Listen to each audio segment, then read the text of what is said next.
Guys, gigantic news here. Gigantic news. It's a prophecy alert.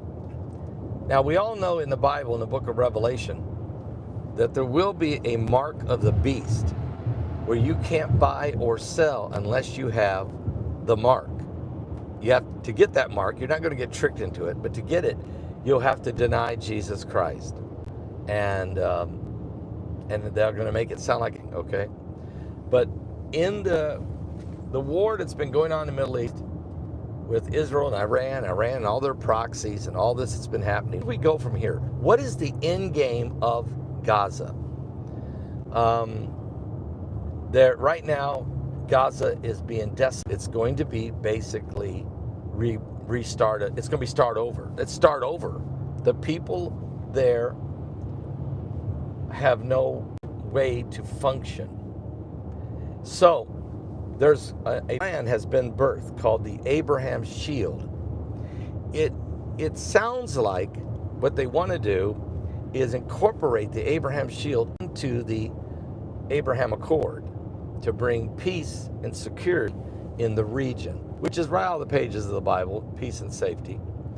But it's also, the proposal is this could end up being a 7-year plan, implemented several things. One, the state of Israel would be declared victory in Gaza and the defeat of Hamas and their military force.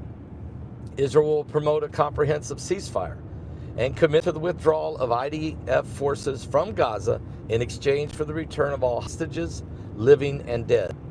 Israel will reach a bilateral understanding with the U.S. on freedom of action for security and operations and target raids in the future to prevent Hamas resurgence and to dismantle terrorist infrastructures. Okay, Israel will work with the regional and international partners to establish a technocratic transitional government in Gaza with regional backing that will provide all civilian services to the Palestinians during the transition period. Arab police force will be operated in Gaza to establish a law and order during the transition, and it won't be Hamas.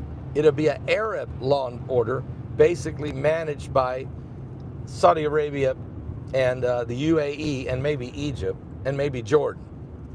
And then the recommendation, then the reconstruction package for Gaza will be led by and financed by the West and moderate Arab states like the United Arab Emirates and Saudi Arabia. But here's the key. The moderate Arab states will lead the process of the de-Hamasification of Gaza, get rid of Hamas in other words, and a deep de-radicalization of society and the education process. In other words, no more jihad. No more comic books with Yehudi. Yeah, no, there'll be no comic books in UN schools teaching little children how to kill Jews, or the 72 virgins if you do. That goes away. They get westernized, or at least, if not westernized, they get a different brand of Arab living, like you would see in the United Arab Emirates or Bahrain, some of that, okay? But here's the key. How do you do that? How do you get a bunch of people to agree to this? How do you stop the flow of weapons into the Gaza Strip? Here's how they'll do it. I can't believe I read this morning. Cash in Gaza Strip will be abolished. Parentheses, zero cash. And an advanced mechanism of monetary supervision will be implemented. Wow. Let me read that again. Cash in the Gaza Strip will be abolished. There will be no such thing as cash. And if you have cash still left over from your old days, it's worthless. Cash don't work. Cash will be abolished. Zero cash. And an advanced mechanism, here's the key word, advanced mechanism of monetary supervision will be implemented. In other words, you have to have some kind of mark or identification or bracelet or something to have access to monetary funds. There'll be no ATM machines. It's some advanced mechanism to buy or sell, to live in this new Gaza society. It's gigantic, Izzy. That's crazy. I mean, well, what it says to me is this a test? Will they do a test run in Gaza to see if they have the sophisticated advanced mechanism or system that works? And can you take a whole population of people and force them into a new system? Well, if you have 2 million people who are desperate, 2 million people who have lost, 2 million people don't know how, have no future, 2 million people whose radicalized jihad failed, and their only way that they're going to survive and live is to have access to funds and health care, a new home, and start working in a society that is going to be it's more of a socialistic, communistic. It's not. Maybe that'll be a universal basic income. With That's what it is. What do you call that? Universal basic income. Yep. UBI. Maybe they'll implement that in it. That's exactly what it'd be. Nobody has no jobs there. Well, everybody gets and whatever jobs they get to manage their society, everybody's getting paid through this advanced mechanism. Okay? And if you don't have, and that's how it's going to work. Well, that's actually the mark of the beast system. I'm not saying that these people are taking the mark of the beast. But what I'm saying is, if you're the Antichrist, you can't just flip a switch and turn the whole world into a mark of the beast system. You got to prove that it can be done. You have to break the will of the people. You have to force them into the only thing to survive. You can't buy or sell without it. And you talk about a test run, do it on the people of Gaza. And this is what's in the Abraham Shield, which also, when you read on, there's more parts of this. It's also implementing and enforcing, the next phase is implementing and enforcing an agreement in the southern Lebanon through this zero violations policy and strengthen the Lebanese army. So what they want to do next is de-radicalize Lebanon. And that is give finances, support, arms to the Lebanese government, the Lebanese army, and to squash the radicalization of Hamas, Hezbollah. Hamas is done. Okay. We're on the highway here, interstate. So, but my point is this. I'm not going to go into the whole Abraham Shield thing. I've read through it already once. But for some reason, I think they added this. This wasn't there yesterday. I'm telling you, they've added this. Cash in the Gaza Strip will be abolished. It might be gone by the time the Paul Begley video goes viral. Nobody knows this. This is part of the plan. Yes, it's to create normalization of Israel in the region.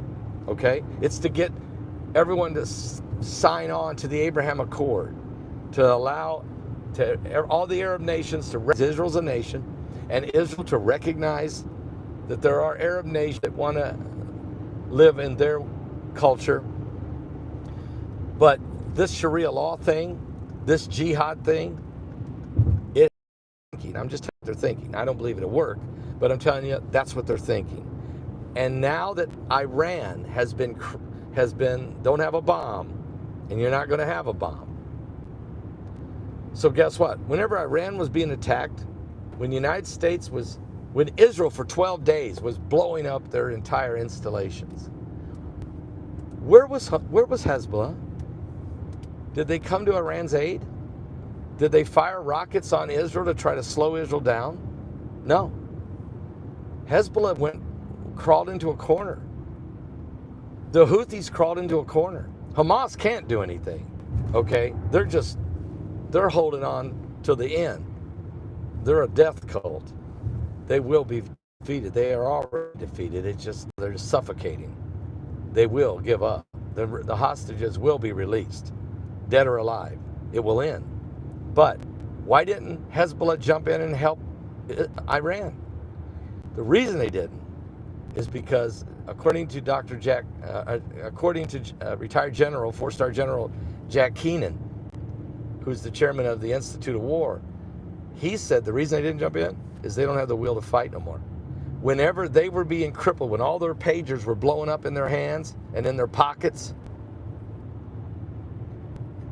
they're not singing from the river to the sea anymore. They're talking about the liver to the knee. That's what, I mean, it's a whole world, that it's changed. That where were they? Did not come and help. You know why they didn't help? Because their will is broken.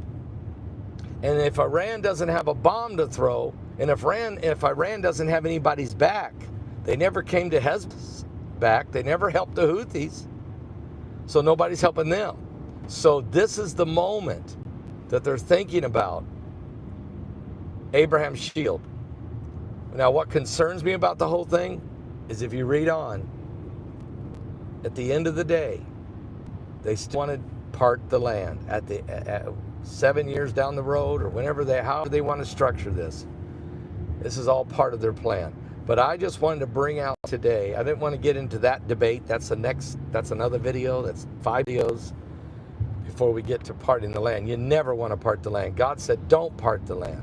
Don't touch the apple of my eye. They did that, and you saw what that got them.